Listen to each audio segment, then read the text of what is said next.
We're going to start this session with, there's been a change in who's presenting, and it's Daisy Liu will be presenting.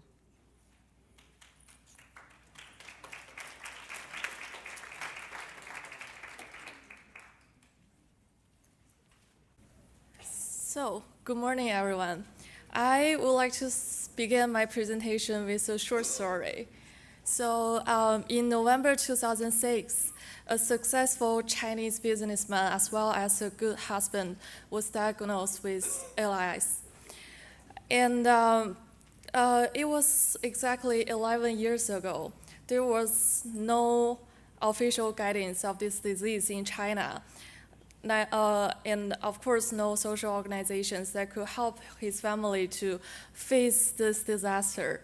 So Mr. Jinhuan Liu and his wife, Mrs. Jinhuan Wang, decided to found this social organization to help people with the same situation in mainland China.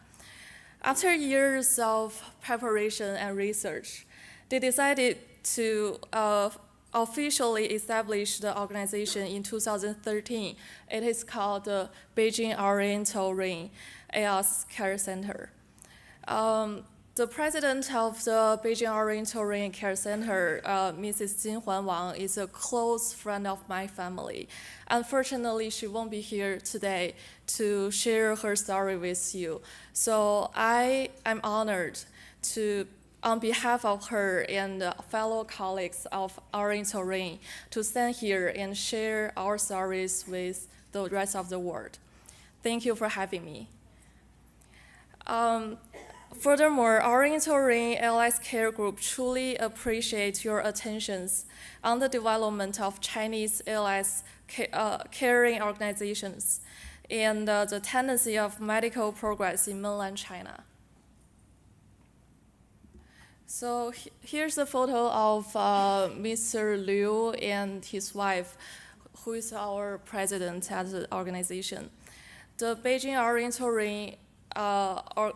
ALS Care Center, which I will refer as Oriental afterwards, is the first registered institution of the ALS and MND world family in mainland China. And Oriental is committed to serve patients, stimulate the development of scientific research, and promote the progress in policies. In August 2014, Oriental launched the first foundation on ALS with the help of China Social Welfare Foundation. In the following June, Oriental Care joined the International ALS Alliance. Until September 2017, we got support from all the fields in the society and raised a total of 7.5 million Chinese yuan. More importantly, we created the 4+1 operational model. We collaborating with government, social organizations, medical institutions, and enterprises in the society in order to support ALS patients and their families in mainland China to have a better living situations. So the following four subjects can be summarized as a basic of the 4+1 models. The one is referring to the ALS patients. Every single ALS patient in mainland China can get support from all the four areas. The first one is the government. The second one is professional medical institutions. And the third one is social organizations like us. And the last one is private enterprises. The 4+1 model is aimed at helping ALS and MND patients in mainland China to have better quality living situation and get more professional medical advices. These four aspects won't exist without the hard work of Oriental in mainland China, as well as all of your guys' work in the world. So the first one will be the supportive policy of ALS patients and families. Well, the keywords of this part will be raising public awareness of ALS in mainland China. We did a lot of events and charity activities to achieve our goals. We have the 24-hour run fundraising event, which is collaborated with the foundation of Yao Ming. He's a famous basketball player in China. And we also have a lot of silent auctions, charity exhibitions, and also charity fashion shows happening in the past 3 years. So the Seeking for ALS Patients is a yearly run program for the past 2 years. So ALS is known by the world-famous Ice Bucket Challenge in 2014 in China. The dilemma back then was not only lack of funds, but also we don't know whom to help. It is a rare disease, which means not too many people know about it and not too many people have the ALS disease in their life. That's why we need to raise awareness in the public, among the general peoples. And the Seeking for ALS Patients program not only brought financial support from the society and our community, it also connects the patients to the hospitals, to the doctors, for them to study about the patients. Beyond the Seeking for ALS Patients, it is breakthrough in mainland China for the database research, and it means a lot to the scientific research.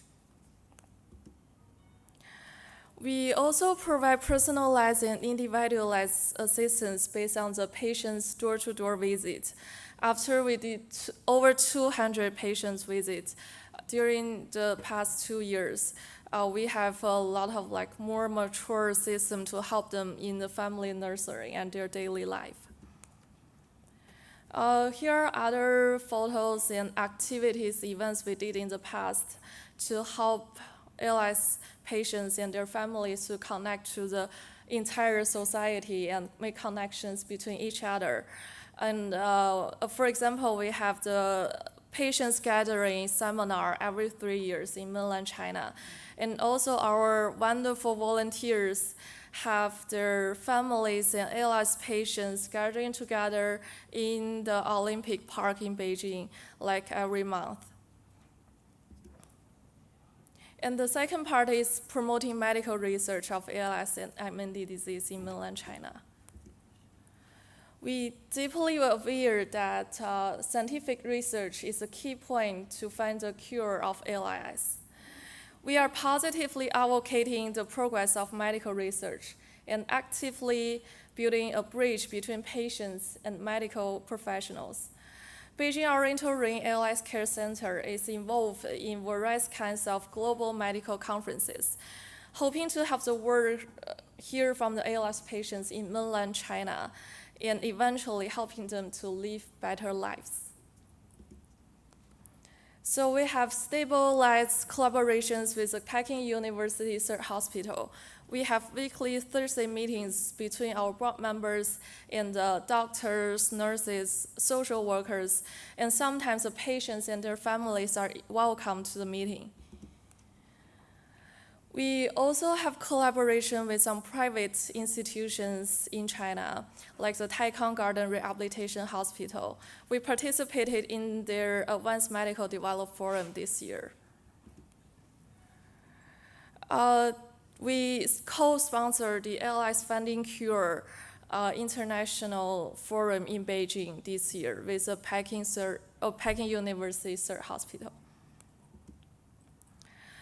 And these are the pictures for us participating in the first annual conference of Advanced on MND disease of Peking University Medical School.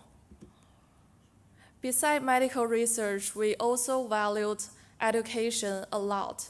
So we support the medical school of Peking University. We provide our database, share our patients' data with the students for them to study more about the disease. And the third part is appealing for government support. We all know that to successfully run a charity or a social organization, the supportive of government is necessary. So we keep really good connections with local government in Beijing, and as well as in China. We have the financial support from Beijing Civil Affairs Bureau for the past 2 years. And we are actively involved in their meetings, and we build connections. We have a lot of personal connections between our board members with the government officials. At the end of 2016, Haidi Zhang, the chairman of Chinese Disabled Persons Federation, she reached out to Mr. Liu and Mrs. Wang's family. She visited them in person, as that picture is showing. And after that, she indicated her interest on giving severely disabled substantial and effective aid to ALS patients. So now, as of today, I'm speaking here, the ALS patients in mainland China can apply for the official government financial aid to support their life and support their family. We also appealing to different levels of government in China as well. In March 2017, Oriental and Beijing Health Recovery Instruction Center initiated a survey based on the Beijing ALS health recovery requirements, and held the first annual family nursery meeting on June 2nd. We have a lot of doctors, including the Dr. Fan from Peking University Sir Hospital and other professional social workers to face-to-face communicate with the ALS family, instruct them how to do daily family nurturing to the patients. And new policies are coming out recently. Since September 1st this year, there are 16 provinces in mainland China approved the use of Riluzole tablets ALS medicine as a reimbursable item under China's national healthcare insurance. Such policy has effectively reduced the burdens of families with ALS patients. And the last part is social organizations and private enterprises. We speak for the ALS families. We collaborate with medical professionals and institutions. But also as important, there are a lot of private enterprises in China are helping. You can see from the data that we donated over a total of 200 equipments, like medical equipments, to our patients and their families. And we help over 2,000 patients over the past 3 years in mainland China. And this is really useful to relieve the economic stress of ALS families. And we believe that the future of ALS family is bright. The Beijing Oriental ALS Care Center devoting itself in providing the best service to ALS patients and medical workers. We promise that we will keep promoting scientific research and keep appealing to related policies and increase public awareness. And on my last slide, I want to show these pictures of our board members. We truly care about ALS patients in our community. This is a photo of Xian Yueguan. She's the General Secretary of ALS Foundation and the Executive Vice Director of Oriental. She carries the flag of our organization to the South Pole to express that in the harmony between human and nature, may the world be free from ALS. So I want to end this presentation by saying our slogans: lighten the hope of ALS and warm the hearts of the frozen. Thank you.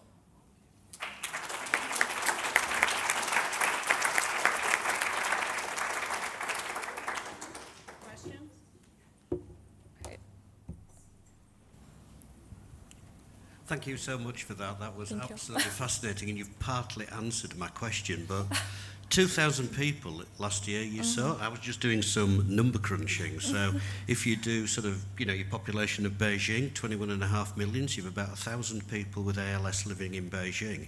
Well, not only in Beijing. No, but but the whole of China means you've probably got 70,000. given your population. So my question is really, what's your vision for expanding your service and how are you going to do it? I mean, 2,000 is fantastic, but there's maybe 70,000. So, like I said, we have a lot of collaborations with professional institutions, and now we are in the middle of building the new ALS care center. It's like a house for the patients in Beijing. It's like a private institution, but with really low cost for the families. So we are hoping to find more patients through our annually meetings and the patient gathering events. And we have a lot of volunteers working for us in different cities and different provinces in China. I believe we can find more patients to help and helping more people in the future. That's fantastic. Thank you. Thank you. Thank you.